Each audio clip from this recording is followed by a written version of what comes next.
Tata cara sholat bagi orang sakit. Assalamualaikum warahmatullahi wabarakatuh. Apa kabar anak-anak semua? Kalian sehat nggih? Di rumah bersama dengan orang tua dan keluarga tercinta. Begitu juga dengan Bapak Ibu guru, alhamdulillah semua dalam keadaan sehat walafiat. Tetap semangat walaupun kita bertemu setiap hari hanya melalui video ataupun melalui mendengarkan suara, itu semuanya dalam rangka pembelajaran daring dan pembelajaran tetap berjalan sesuai dengan jadwal yang sudah ditentukan. Apapun keadaannya, kita harus tetap bersyukur dan juga menjalankan semua yang memang harus dan wajib kita laksanakan untuk pembelajaran yang mana itu untuk bekal kita di masa depan.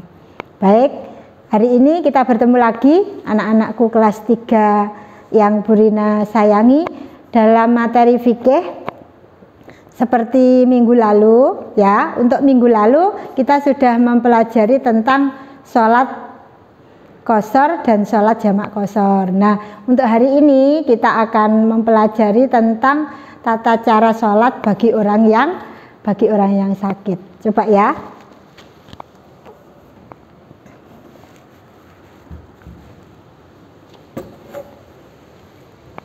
Nih, anak-anak. Diperhatikan nggih. Anak-anak, sebelum kita masuk ke pembelajaran tata cara sholat bagi orang yang sakit, kalian harus mengetahui dan bahkan sudah mengetahui bahwa sholat itu merupakan kewajiban bagi setiap muslim dan muslimah yang sudah balik. Kita diwajibkan melaksanakan sholat apapun keadaannya dan dimanapun tempatnya. Ketika kita sudah mendapatkan waktu sholat, maka kita harus melaksanakannya. Nah, kalau kita itu wajib kemudian untuk melaksanakan sholat apapun keadaan dan waktunya kita fardu atau wajib, maka anak-anak bagaimana ketika ada salah satu dari kita yang mengalami sakit? Nah, walaupun kita sedang sakit, kita tetap wajib melaksanakan sholat selama akal dan ingatan kita masih dalam keadaan sadar. Selama kita masih punya akal, kemudian kita masih dalam ingatan yang bagus, kita wajib melaksanakan sholat. Terus bagaimana tata cara untuk melaksanakan sholat bagi orang yang sakit? Nah, pasti di situ nanti ada orang yang sakit itu hanya sakit ringan. Ada juga orang yang sakitnya itu sudah sangat parah. Nah, ini mungkin terjadi di lingkungan kita ya, di orang-orang di sekitar kita, bahkan kamu sendiri mungkin pernah mengalami sakit. Nah, bagaimana Bu cara sholat ketika kita sedang sakit? Nah, ini nanti ada beberapa. Ini anak-anak, ada 2 cara ya ketika kita sedang mengalami sakit, bagaimana kita menjalankan sholatnya. Yang pertama dengan cara duduk. Nah, dengan cara duduk. Kalau seseorang itu tidak mampu untuk berdiri, maka boleh melaksanakan sholat dengan cara duduk. Cara yang kedua yaitu dengan cara berbaring. Berbaring itu kalau bahasa Jawa apa? Gletak, nggih. Dengan cara gletak. Boleh sholat dengan gletak. Nah, tapi ini nanti berbaringnya ada 2 macam. Yang pertama berbaringnya miring dan yang kedua berbaringnya adalah telentang. Ini nanti kita bahas satu persatu nggih. Baik, kita kembali ke cara yang pertama. Kalau orang itu tidak mampu berdiri. Nah, tidak mampu berdiri. Nah, tapi bisa dia mampu untuk duduk. Maka tata cara sholatnya dengan cara duduk. Bagaimana? Nah, ini gambarnya sudah ada anak-anak. Coba kalian lihat. Nggih, nih ada sajadahnya. Terus kalian juga memakai baju yang itu memang pantas untuk sholat, jadi bajunya juga bersih, suci, nggih. Kemudian juga pakai songkok. Ini kalau laki-laki, kalau perempuan berarti pakai apa? Pakai mukena atau ruko, nggih. Nah, caranya duduk bagaimana? Caranya duduk seperti duduknya orang yang sholat tahiyat awal. Coba kalian buka di buku, nggih. Di buku fikih ini, coba dilihat halaman 35, ini babnya. Sekarang kalian bisa melihat di halaman 38. Nah, gambarnya ini nih seperti ini. Duduknya seperti duduknya orang yang tahiyat awal. Jadi apa? Ujung dari kakinya ini ditekuk seperti biasa nggih, dipancat nih. Lek basa Jawa dipancat nih. Duduknya seperti ini. Jadi nanti duduk, kemudian nanti dilanjutkan dengan niat sholat, membaca niat sholat, terus takbiratul ikhram. Nah, dengan posisi tetap duduk dengan takbiratul ikhram. Setelah itu nanti dilanjutkan membaca doa iftitah, doa surat Al-Fatihah dan surat pendek. Lanjut, sama ya seperti orang yang sholat biasa, yang nggak duduk, yang berdiri bacaannya. Setelah itu ketika tiba waktunya untuk rukuk, nah ini cukup membungkuk sedikit ya, membungkuk sedikit. Nah, sambil membaca bacaan rukuk. Setelah itu kembali lagi membaca iktidal. Setelah itu persiapan untuk sujud. Bagaimana sujudnya? Kalau kalian mampu untuk sujud seperti orang yang sholat biasa, ya sujud seperti orang biasa, nggih. Tapi kalau tidak mampu, ya membungkuk tetapi lebih rendah daripada rukuk tadi. Membungkuknya lebih rendah daripada daripada rukuk tadi, gerakan rukuk tadi. Setelah itu sujudnya 2 kali, terus kembali bacaannya sama nggih, sama persis. Setelah itu duduk lagi tahiyat awal seperti ini duduknya untuk menyempurnakan rakaat selanjutnya. Nah, kembali ke rakaat selanjutnya. Tinggal sholat itu berapa rakaat? Kalau zuhur berarti 4 rakaat, kalau subuh berarti 2 rakaat. Nah, disempurnakan. Terus nanti duduk tahiyat akhir berarti duduk seperti ini kalau bisa. Nah, duduk seperti tahiyat akhir. Setelah itu nanti kalian menyelesaikan bacaan tahiyat akhir, terus mengucapkan salam dan sholatnya selesai. Ini untuk sholat dengan cara duduk ya. Sekarang kita masuk sholat dengan cara yang kedua, yaitu dengan cara berbaring. Itu nanti ada 2, yang pertama dengan berbaring miring dan yang kedua dengan berbaring terlentang. Nih gambarnya, coba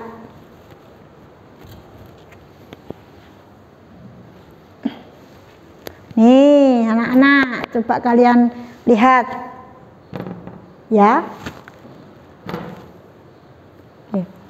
Anak-anak, yang pertama adalah sholat dengan cara berbaring miring. Nih gambarnya yang di atas ini. Jadi berbaringnya miring. Gimana Bu? Nih kepalanya diberi alas atau bantal nggih. Terus anak-anak berbaringnya miring. Ini menghadapnya kemana? Menghadap ke kiblat. Menghadapnya kemana? Menghadap ke kiblat. Ya, kaki sampai kepala lurus. Ini contohnya di sini anak laki-laki. Nanti sama ya dengan anak perempuan. Cuma di sini contohnya anak laki-laki. Nah, ini yang pertama, kalian menyiapkan dulu. Sudah siap seperti ini, nanti terus membaca niat. Membaca niat terlebih dahulu. Ya, membaca niat. Setelah membaca niat, ini takbiratul ikhram. Walaupun dengan berbaring miring, kalian mengucapkan takbiratul ikhram, Allahu Akbar. Nah, kemudian seperti ini. Ini setelah tadi takbiratul ikhram, membaca doa iftitah, kemudian surat Al-Fatihah, surat-surat pendek. Setelah itu melaksanakan rukuk. Bagaimana Bu cara rukuknya? Cukup dengan menganggukkan kepala. Atau kalau tidak bisa berarti mengedipkan mata ya, pakai kedipan mata. Nah, ini cukup dengan isyarat. Ya, mantuk ngoten mawon pun rukuk sambil membaca bacaannya, terus iktidal, terus sujud. Kita beranggapan kalau kita sholat beneran, sholat dengan posisi berdiri, tetapi sesungguhnya kamu dalam keadaan berbaring miring. Nah, setelah itu nanti setelah membaca baik itu rukuk, terus iktidal, terus sujud ya, berlanjut terus bacaan sholatnya.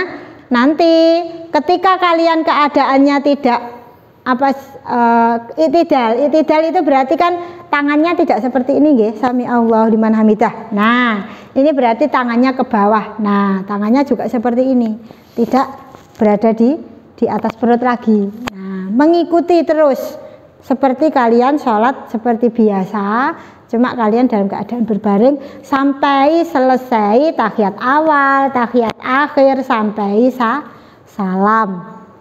Setelah salam selesai nanti kalian boleh memindah posisi tubuh. Itu sholat dengan cara berbaring miring.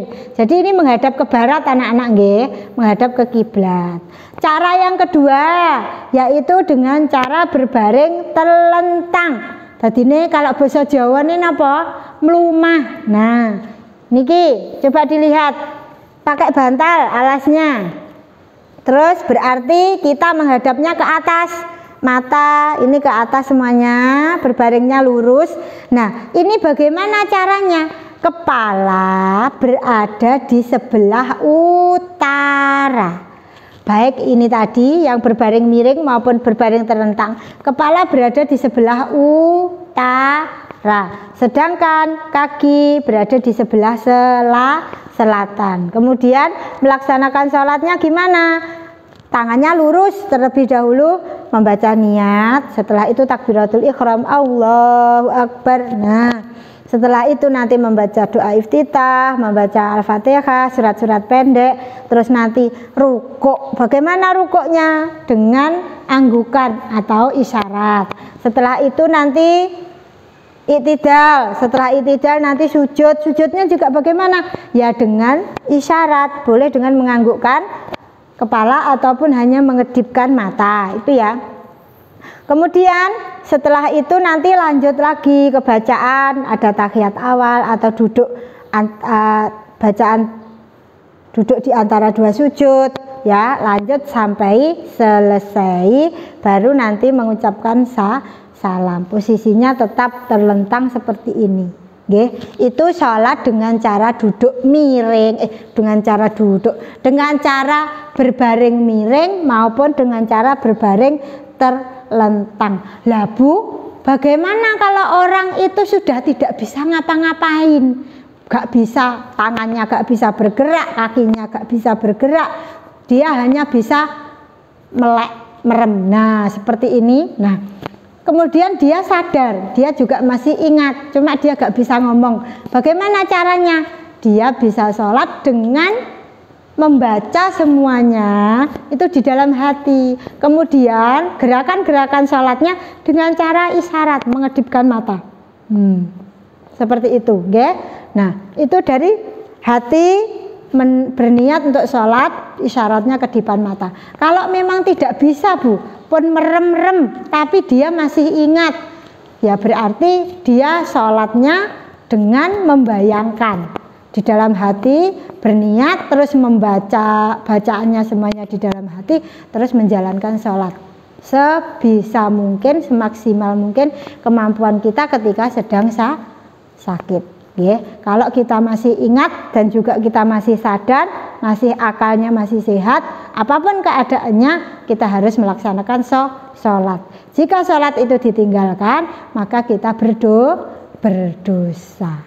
Jadi anak-anak, itu hikmah dari sholat bagi orang sakit apa? Kok boleh duduk, kok boleh tidur dengan miring, tidur dengan telentang? Nah, yang pertama, Islam itu mudah, ringan, tidak pernah memberatkan. Kemudian yang kedua, ketika sholat Allah itu memberikan keringanan kepada kita ketika kita berada dalam keadaan-keadaan tertentu, nggih, tidak menjadikan berat bagi umatnya. Itu ya. Kemudian kita tetap bisa melaksanakan sholat apapun keadaannya. Itu ya, itu hikmah dari sholat, sehingga kalaupun kita sedang sakit, dalam keadaan yang berat ataupun ringan, kita masih tetap harus mendekat kepada Allah melaksanakan sholat tersebut. Baik, itu anak-anak untuk pembelajaran kita hari ini tentang tata cara sholat bagi orang sakit. Nanti kalian bisa melihat juga di buku, membaca, di situ juga ada gambarnya ya, sama persis, kemudian tahapan-tahapan sholatnya. Jika ada yang kurang jelas, nanti kalian bisa tanya langsung kepada Bu Rina via WA ataupun melalui wali kelas. Nanti bisa disampaikan ke Bu Rina. Baik, cukup sekian materi kita hari ini. Akhirul kalam, wassalamualaikum warahmatullahi wabarakatuh.